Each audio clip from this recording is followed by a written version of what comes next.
I remember my first year working here was hard. Some of the kids' behaviour was terrible, and I said to my dad, like, am I making a difference here at all? Like, what are we doing? He's like, you know what, like, when these guys like see you in 10 years' time, 12 years' time, then you'll know. I'm really fortunate, like I said earlier, that I do get to see hundreds of young people that have come through our program, not necessarily ones that worked with me, that come up to me and say, oh, you're from ReachOut. ReachOut was amazing for me. ReachOut was great for my peers. It helped us have a place to belong to. It helped us put our time into something positive. It kept us out of gangs. It kept us out of crime. It helped me understand that I wanted to go to university. It helped me understand that I wanted to work in this industry. It helped me pursue those things. And the people around it encouraged me and gave me love and support.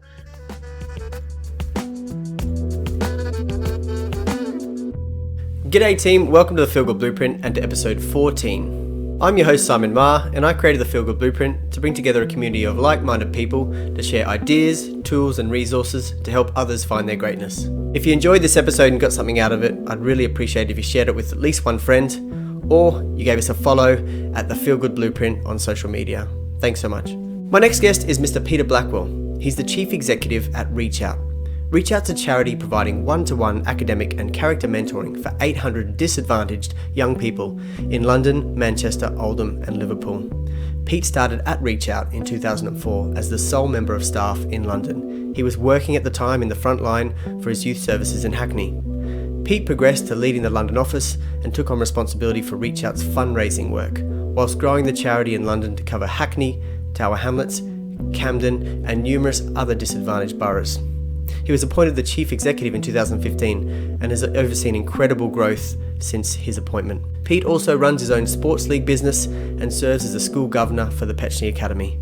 He has previously been a governor of 2 other schools and a trustee of the Hackney Winter Night Shelter. In this episode, Pete and I discuss the power of mentorship, education, values, and bringing out great character in young people. We also talk about the very real issue of gang culture in the underprivileged boroughs of London, where ReachOut is working very hard to help young people make better decisions. I've been a volunteer mentor with ReachOut for about 5 years now, and it's just such a rewarding experience. I've made lots of fellow mentor friends, working with the kids across all the different schools and underprivileged areas. It's just great to see them develop their character strengths and grow up to be fine young individuals, and to know you've been part of that is a really special thing. As you'll see in my discussion with Pete, you can see why the organisation has such great values and great people. You can see he leads with his passion and that he really, really cares about the development of young people. So I hope you enjoy this episode.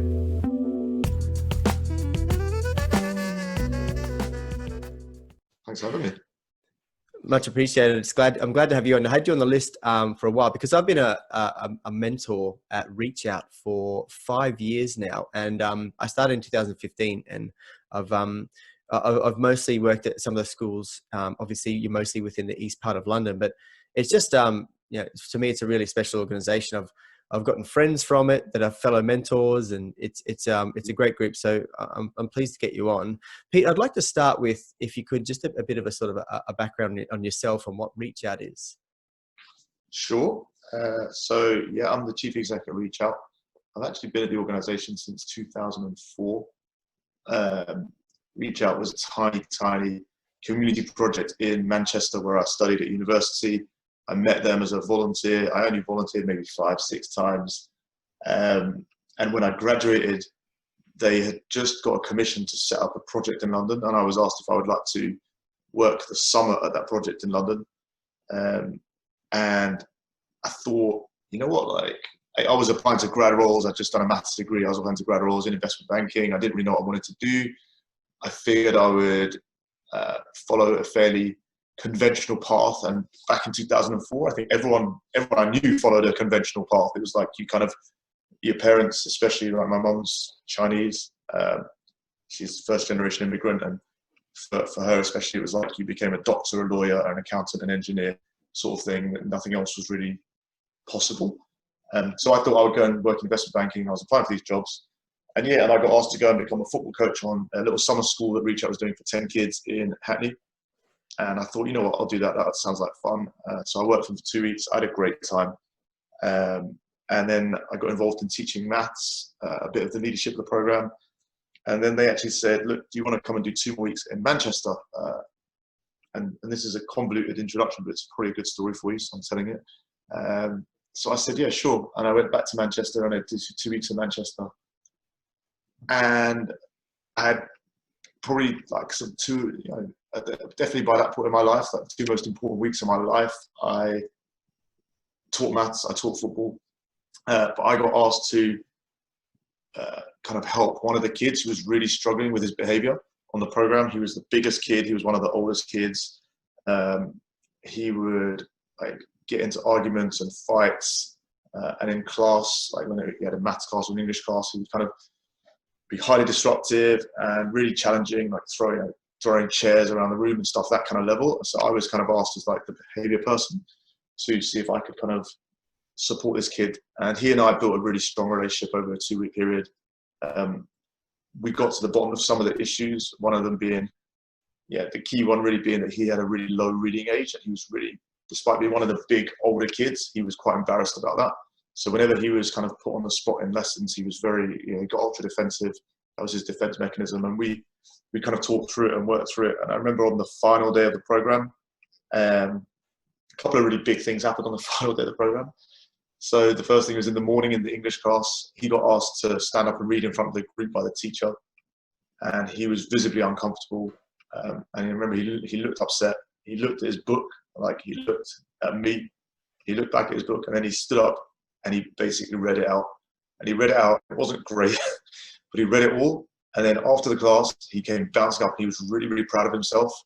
And I was like quite struck by that. I was like, wow, this like was a big deal for this kid. And we did get him to the point where he could read in front of all his peers and not care and just be proud that he'd done it right and his best.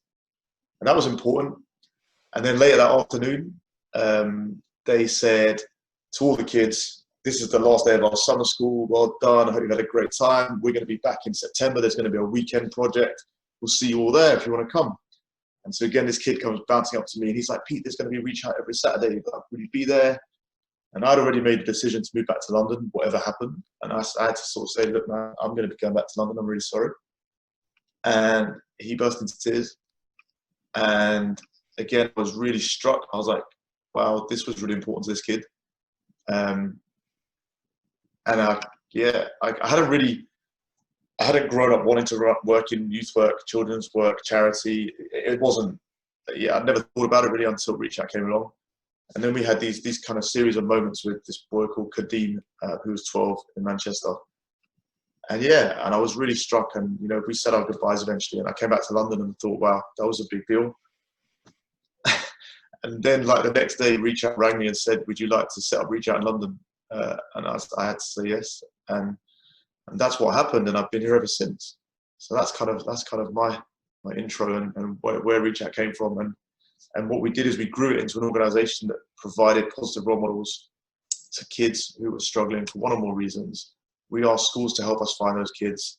And we created ways that we could reach these young people, give them a positive role model, give them something positive to be a part of, a group, kind of an identity that they could buy into and feel value in. And through that, we tried to help them with their schoolwork, help them to build confidence, to build self-esteem, to learn about the opportunities available to them and see that they could achieve what they wanted to put their minds to. And ultimately, we came to this thing about helping them to build good character so that they could actually go and do all those things. And that's what we do today. We work with around 750, 800 kids a year at the moment, all face-to-face, all one-to-one mentoring, people like yourself, around London, Manchester, Oldham and Liverpool.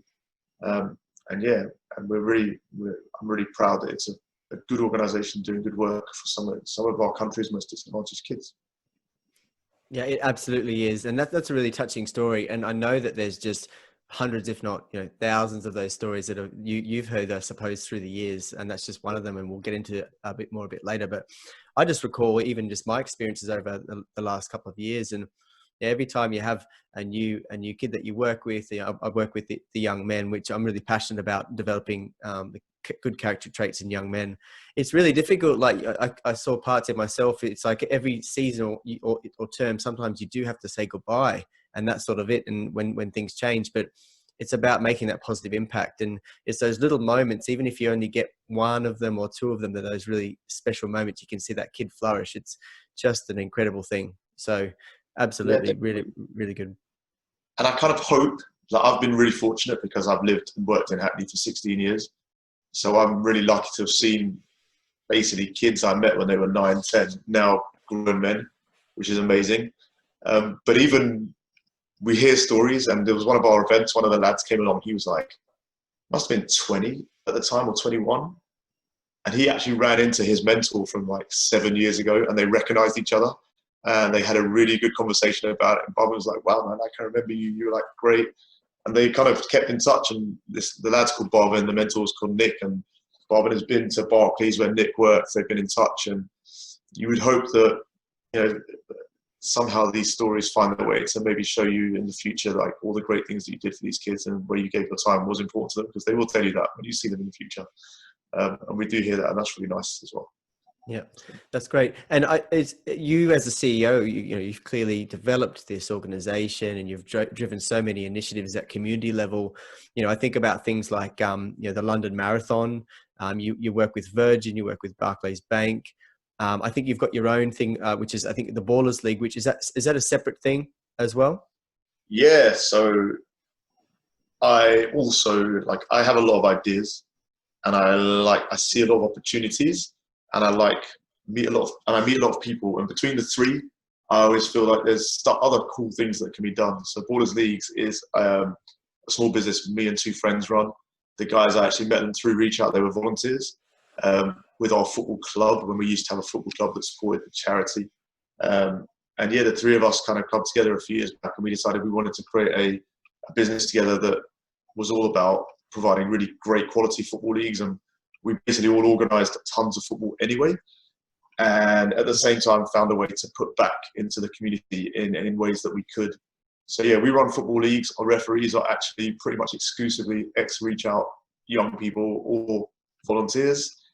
And yeah, it's a nice little business. And what we also do is we donate our sports pitches, our kind of organisation referees, to charities. I think at the moment it's about 10 times a year between our 3 venues, so that the charities can run football tournaments. We cover all the costs, and the charities can then just raise money.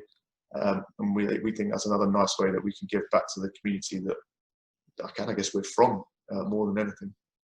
Yeah, because it all intertwines really well. I remember I was on a particular program where we'd have 2 hours with the kids on a given weeknight, and they'd do the first hour, which would be working on their character traits and a little bit of homework. But the second hour was them playing football, which is really sort of the carrot, for most of the boys to go and do. And football is that I would call it like a vein throughout all of the whole thing, is that binds a lot of it together, doesn't it? For the young men especially. Yeah, absolutely. If you want to work with young people who are, when you're working in youth work, there's a couple of key principles. Like, you have to find a way to actually reach the young people who are most in need, the ones who need the support. Yeah, and then once you've started a conversation with them, you have to engage them, right? And you have to give them something to buy into in order to be a part of it. And that's kind of like, we always came at ReachOut from a point of, yes, there are things that we would, X, Y, Z things that we want to do with the kids, but how can we actually build this into something that they really want to be a part of? Because they want to be a part of it. People say you can take a horse to water, you can't make it drink, right? So we had to get the kids to really buy into being a part of the program. And football was an amazing tool, and it remains an amazing tool for not just being a carrot, but actually a very powerful way of showing young people how the importance of character, and actually helping them to build good character by practicing it in the things that they do in football. So, that would be, great examples, talking to the kids about how character helps people to be great footballers. And Cristiano Ronaldo, whatever you may think of him, he is an outstanding example of the kind of performance, character strengths of self-control and staying power. The guy is disciplined, he's militant, he works so hard. Yeah, and through all that, he's shown that you can go and create this incredible football career. But then you can even bring that down to the kids level on the football pitch and talk about what they want out of football, and how their character and how their choices can help them to achieve that.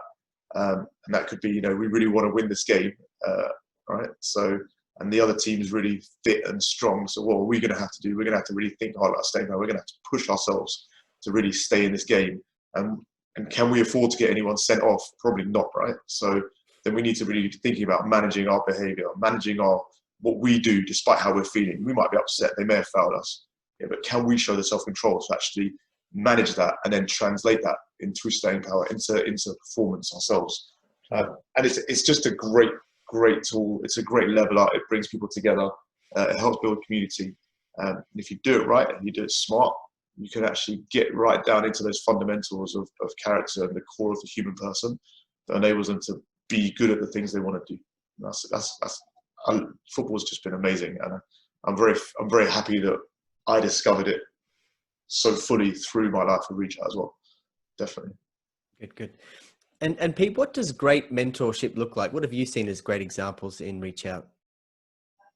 I think great mentors, there's two really important things in great mentors. One is the ability to build a relationship with a young person. Some are harder than others. And, amazing mentors are firstly the ones who manage to put up with the really annoying kids, the ones who are not engaging. Like, some of the kids are just, they are incredible. Like, you meet them, they're 13, and your conversation is fantastic from day one, and they're open and it's interesting, and they're like thinking about stuff. And some of them, they're like shut down. They don't want to talk to you. It's like getting blood out of a stone, and you can't talk to them, or they're distracted and causing issues for all the other people in the room and so on. So I think the first thing about being a great mentor is people who can find a way to build a relationship with these young people. Because until you have that relationship, you can't impart any kind of real value through what you're doing. The second part of it is mentors who are really thinking about, like, where does my young person want to go? How can I help them to go to that place? Yeah. And how does that fit with what ReachOut's trying to do with them?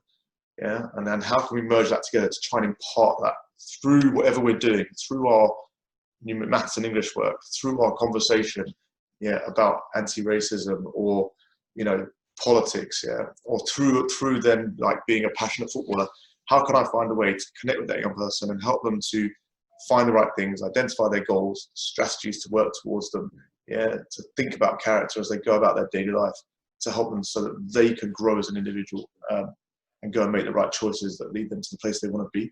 And I think that you need that combination of both in order to be able to be a fantastic mentor. I think without one or the other, you're kind of missing that. It's not quite going to work. And I think, and we're really lucky. I've seen so many incredible volunteers do both of them, and it's just amazing watching it. And it's really different in a 9-year-old girl in a primary school to a 16-year-old boy in a secondary school. It's like totally different, and it's really amazing seeing people find the right ways to do that, no matter who the kids are. Yeah. I appreciate we're speaking a lot about young men. It's primarily something I'm very passionate about, the development. But of course, there's the girls' side as well, which is usually you do match the sexes, the women with the girls and the men with the boys, usually as sort of, I suppose, a way to really give some great leadership. And I remember having some great conversations with one of the project leaders, and for the young men, even sitting there talking about what it is to be a man. And some of those really deep and I suppose insightful conversations that you hear from the young fellas is just, it's actually really touching to hear them sort of open up and talk about their experiences and share that. And you're sort of there with a whole bunch of mentors sitting beside you, and you're looking at each other just going, this is really profound coming from this young 13, 14-year-old. And they're the moments that I think you do, like I said, get that click and something really magical happens. Definitely. I think a space, what we always found is schools might refer kids and say, look, this kid doesn't have any male role models in their life. Can you find them a good male role model? And we would have always tried to do that wherever we could. And I think the initial service that was commissioned by Hackney back in 2004 was actually to find male role models for kids in primary school, for boys who they were worried about them getting excluded from school / involved in crime gangs. that's always been an important thing in what we do. That's not to say that people of different sexes can't be incredible mentors at all. But I think there are young people where it can be a really helpful thing in helping them make progress. And I totally agree. I think I've had loads of great conversations with the kids over the years about everything. And I think that's a valuable space for them to explore and talk about it openly with people that may have different views, and also maybe able to facilitate them to think a bit more deeply and open up their thinking about what the kind of angle that they're coming from as well. I think that's important for the kids to have, definitely. Yeah, and you've actually brought up the next thing for me, which is around, the less fortunate young people. They may not have that role modeling as much. In a lot of the boroughs that we work with, or you work with, are less fortunate in some ways. And actually, I do see something I always harp on about is this almost, not to put it the wrong way, but this is glorification of for young men of being the roadman, or sort of being, being cool to be on the streets and be doing this, that, and the other. And actually, a big part of that is showing those young people that there's another way, particularly here in the UK. Yeah, definitely. It is a real challenge, I guess, speaking from my own not particularly evolved thinking around it or understanding the situation. Like I'm not a psychologist, I'm not a philosopher, but we look at young people's lives and you can see the obvious indicators of success that are portrayed to them, and not unreasonably, are success in music, success in sport, success in media. They're the kind of ones that they're all aiming for. And if you talk to young people, very much so, their kind of career ambitions often sort of focus on those areas. But then actually, when you come down to their grassroots level and talk about the success that's shown to them in the space that they live in, I think it's actually very prevalent that success in those areas, in inverted commas, is primarily manifested to them by the people who are involved in crime, because that's the community that often they live in, and they are the ones who are actually show the trappings of money and wealth and power and influence, very physically and obviously in their communities. I think most of our kids are actually really aware this is not a good way to go. And I think that there's a lot of positive done by all sorts of people in the community.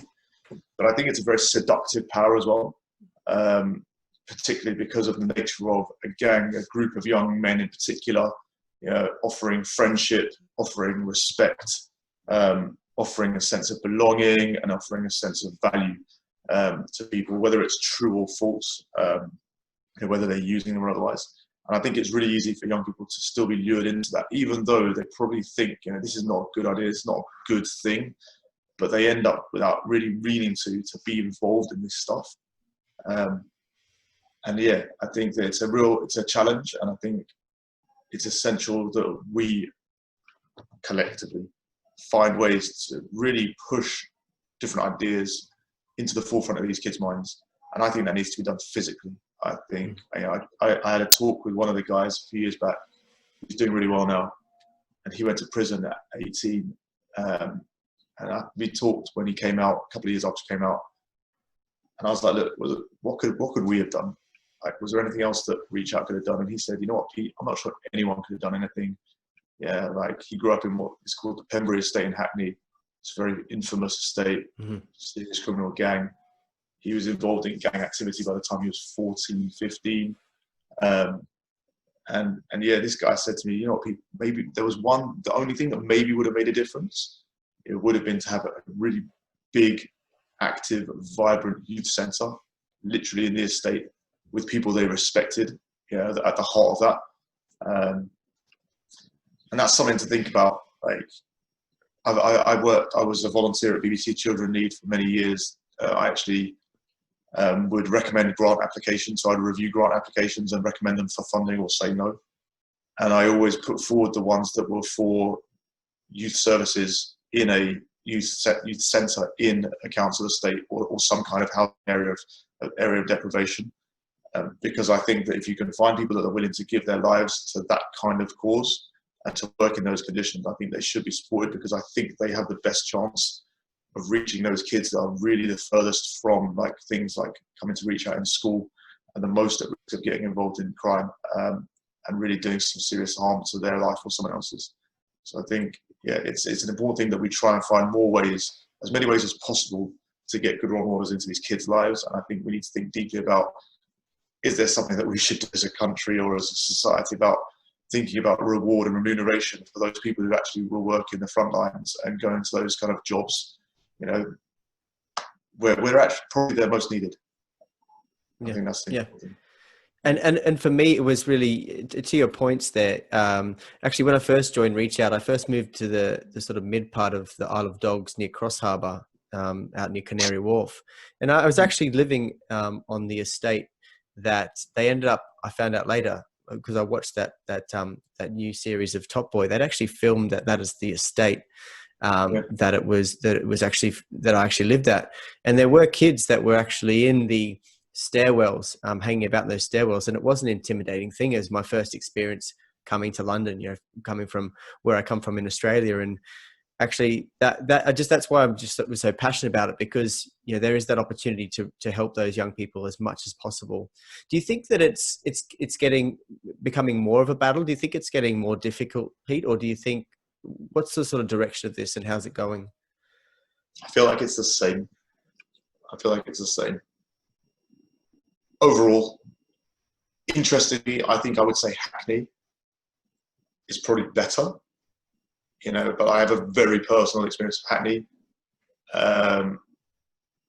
From what I hear from the young men, like the boys who used to tell me when they were 15, 16, their dream was to leave Hackney. And it's like literally all of them said that.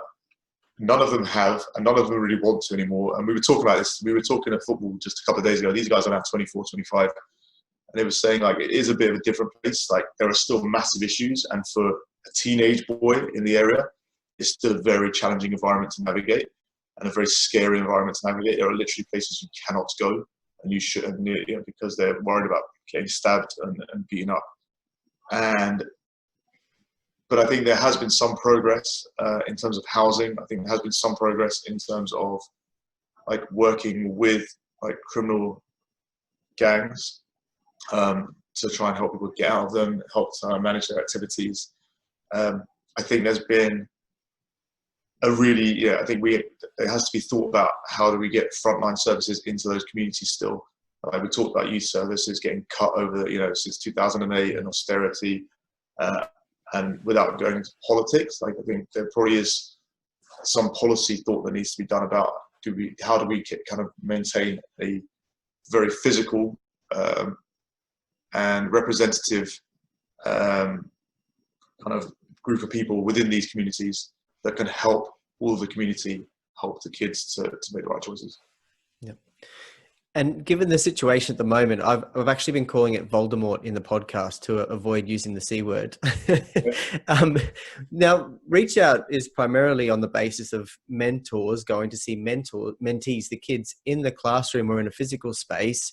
And it's also a requirement that they're at school at the moment. So I suppose goes without saying, you've probably had a challenging time within the organization. And I've actually seen an email from one of your team sort of booting up this new video conference series or initiative that's coming about as well. How's that been a challenge for you, Pete, and how have you pivoted? So we, at the time in March when schools closed, we were running 59 face-to-face mentoring projects supporting about 750 kids a week. Schools closed. We realized that they were probably not going to restart this academic year.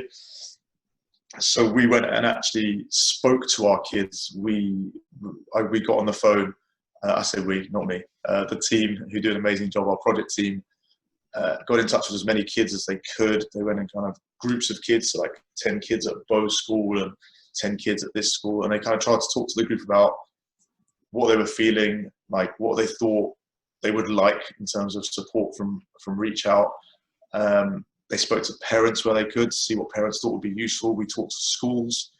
And what we got back from kind of this group of people was, one, the kids were worried, they were anxious, they were bored, they were lonely. And really they were sort of all saying that they wanted someone to speak to. They still actually wanted to speak to their mentor if they had one. Like, all these kids already had a mentor, sorry. But parents kind of echoed that. They were kind of worried about that. Teachers talked about kids' mental health, like saying that the real worry for them was actually, some of the kids' isolation, some of the kids' challenging family backgrounds, some of the kids just actually anxiety, but all of them contributing to like a deteriorating picture for young people's mental health. So we wanted to try and find a way to replicate as much of what had been doing for years in an online platform. And what we did was we came up with a way of continuing our mentoring projects where we could, through what we call ReachOut Home, which is an online mentoring program we run on Zoom.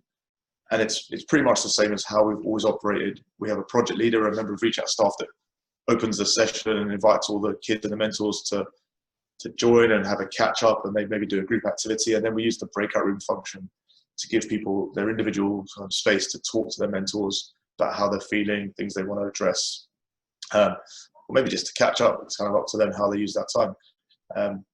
Our project leader can move between the breakout rooms, which is great. Good. And I guess the kind of upshot of all this is that we feel like we've found a way to still connect with our kids, support them. We're 9 weeks in for the longest running of these pilots, and the kids are all still turning up, which kind of shows that they want to be there, because it's very easy to not log on. I guess what this all means is that whilst Voldemort, is a challenging situation, I feel like we've ridden it out pretty well. And I feel like the organisation's got a good team, and I think they've shown their quality. And I feel like we're going into, July tomorrow, and in not a bad place. I think we feel fairly positive. Like, the world's challenging. There's a lot of uncertainty.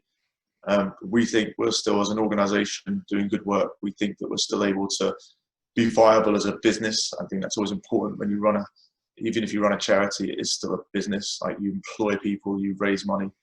And I think that our program is definitely connecting with young people. And what we need to learn now is how is actually the best way to help them further than this. Like, it's good that we just connect. That's helping in itself.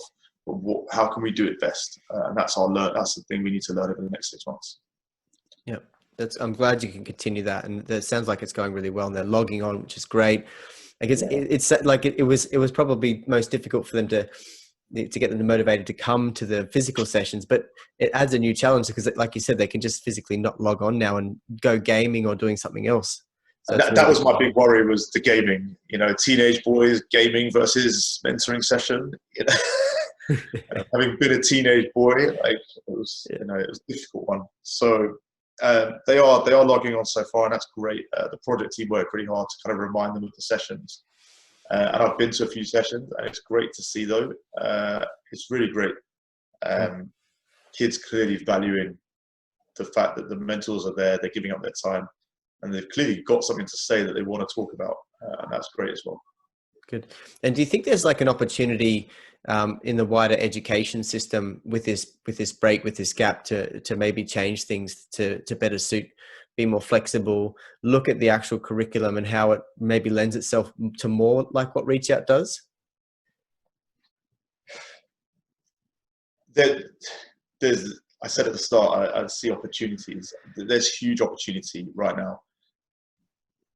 It's going to be, the motivations for what schools choose to do around curriculum and how they invest their money is really still going to be driven by what government and Ofsted requires of them to deliver, to show that they're an effective school, a good school, and so on.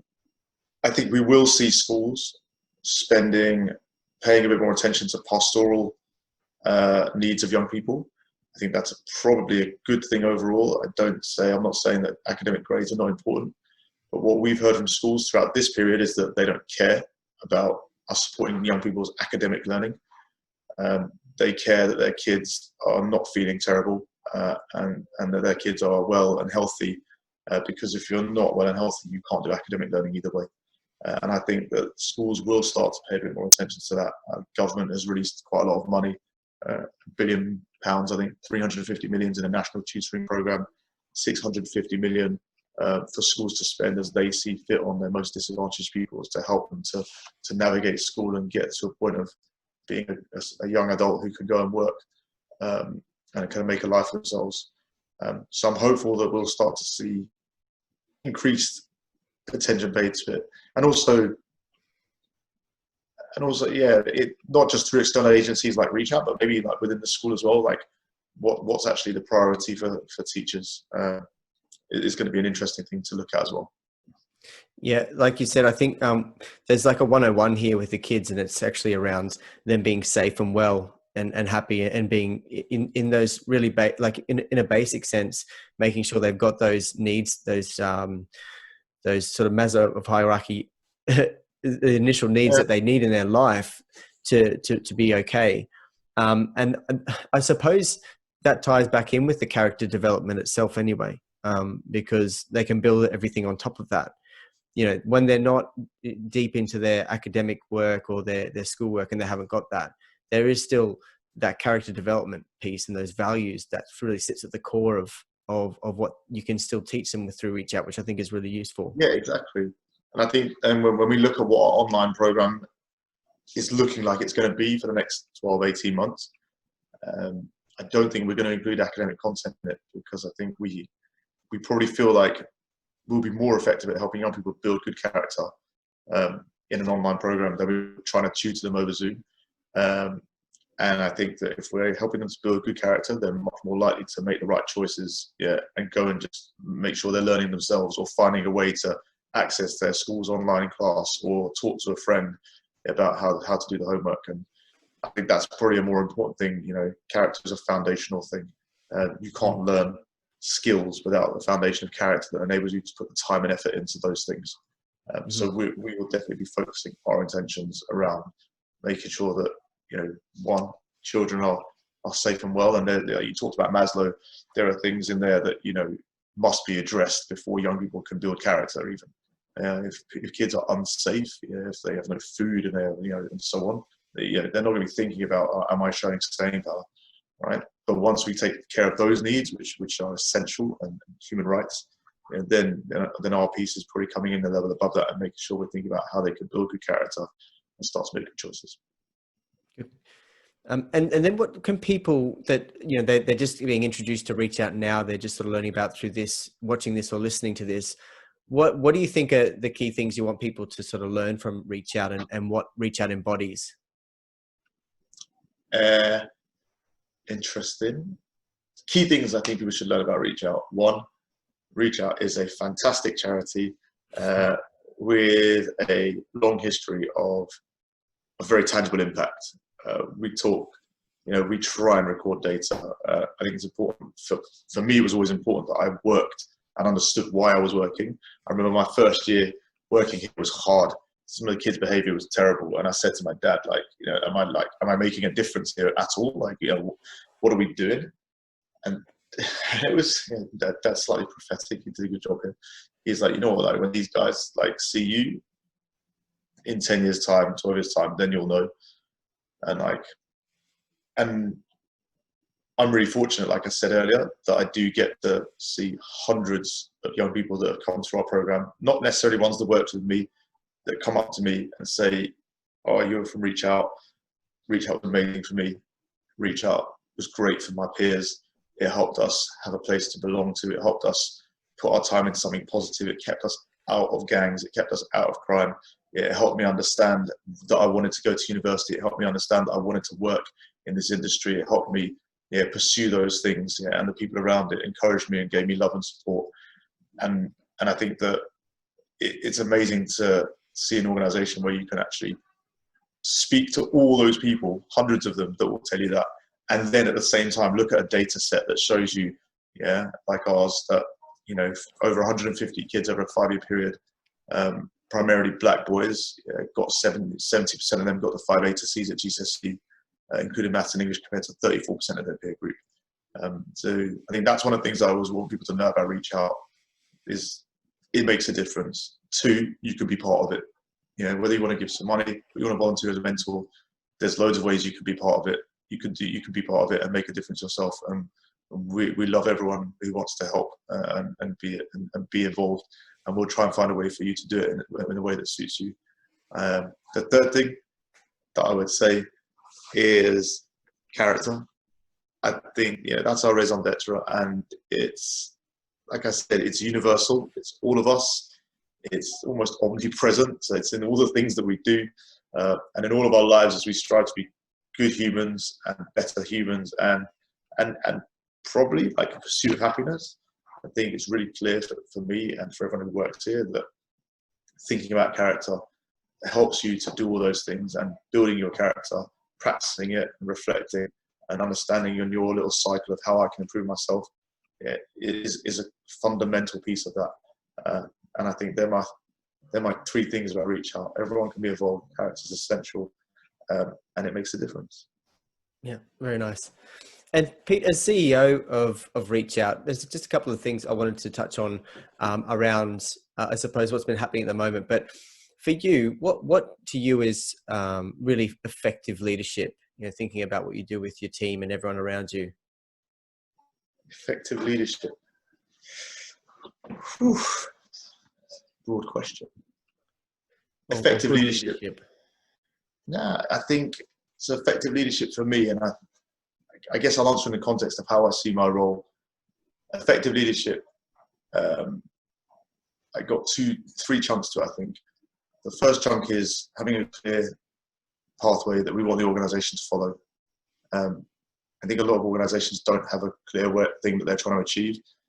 I think effective leadership in an organisation means that everyone from top to bottom knows what you're doing and why, and the way you're going to do it. That's the first thing. I think the second thing is building a team and developing people.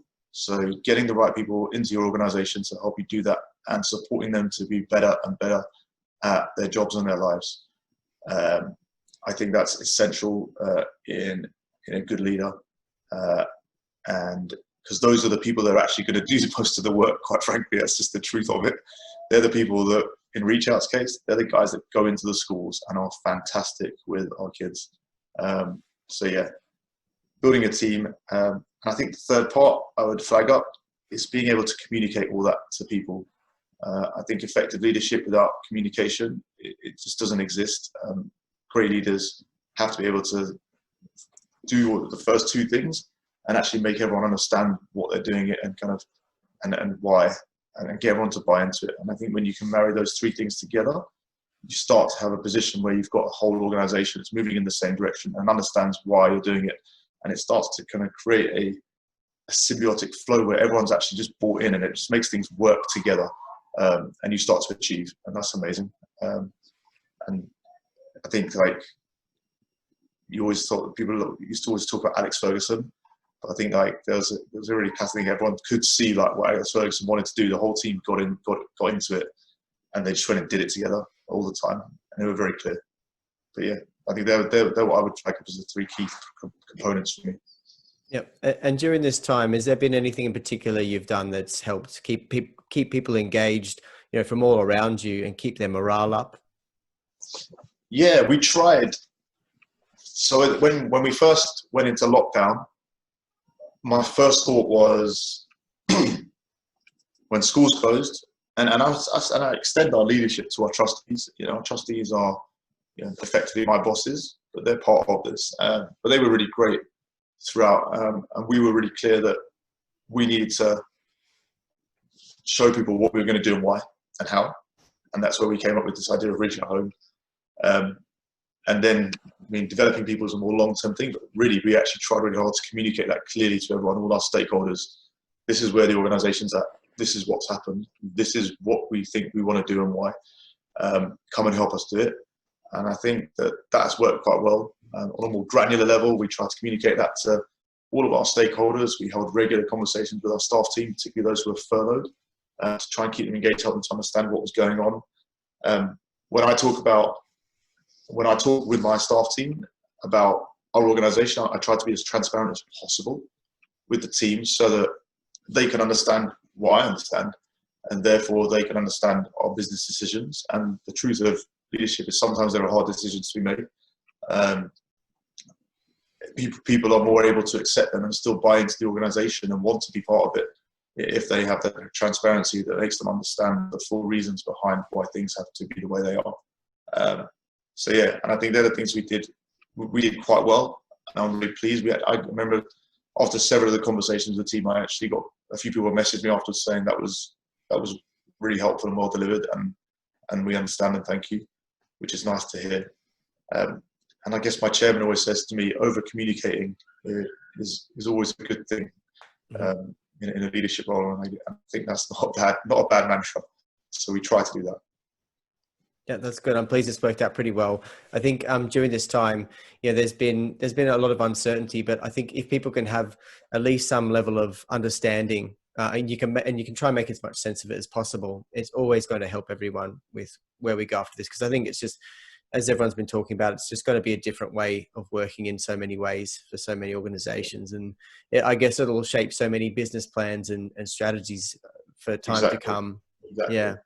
And look, good. Let's be honest, ReachOut's a small charity. We have 20 odd staff members and 55 part-timers and sessional staff and then 750 volunteers.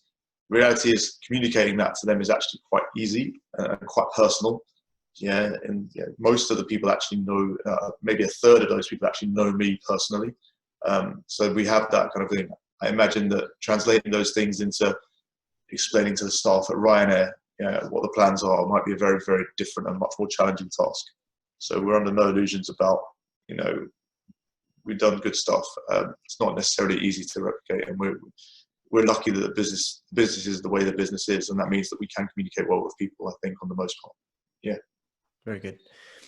And just finally, Pete, where can people find you if they want to look you up? I guess you can find me on LinkedIn.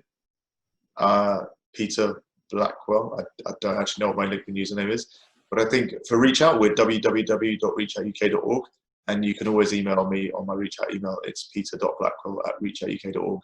But yeah, really happy to talk about anything and help people get involved in one or more things. If you want to play in a football league, Ballers Leagues is probably the best league in London. And if you want to be a mentor in a fantastic charity supporting disadvantaged young people, particularly those from Black and ethnic minority communities, ReachOut's an amazing place to give your time or money as well. There we go, UK listeners and viewers. That is for you guys. I'll be putting all those links in the description anyway. And I'll just wrap up with one question I've been asking a guest at the moment, Pete. What do you think the world needs a little bit less of right now? A bit less of? Yeah. Fear, man. Just people are worried, and it's normal, but I'm not sure it's helpful. I'm a bit of a reckless guy, I guess. It's how I feel comfortable taking risks. I don't tend not to worry about things. But I guess I do feel, I remember the first few weeks of coronavirus, there was this overwhelming tide of bad news coming and scaremongering. And I don't know that it was very helpful for anyone's mental health or practical kind of application to life. And I think that those same, I just think there's always an element of, it's not very helpful to human beings, but in terms of helping us work together, helping us to get over barriers between each other, helping us to build good things, it just holds us back.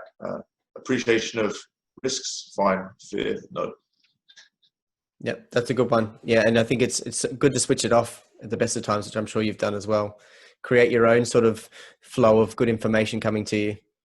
Yeah, definitely. Good. Mr. Peter Blackwell, CEO of ReachOut, all-round great guy. Thank you so much for your time.